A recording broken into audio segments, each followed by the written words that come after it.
Новый год в своей квартире. Солнечный город. Казань. 222 55 00.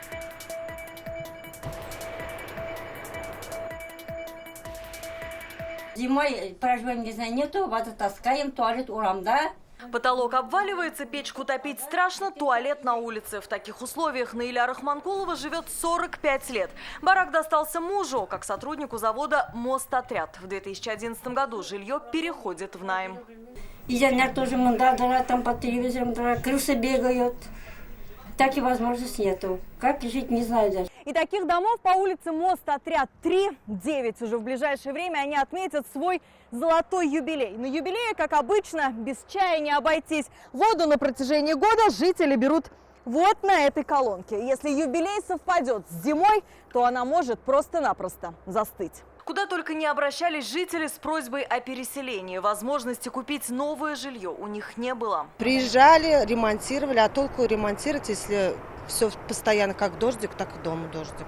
Все везде протекает. Вот, обращались и туда, и сюда, и бесполезно.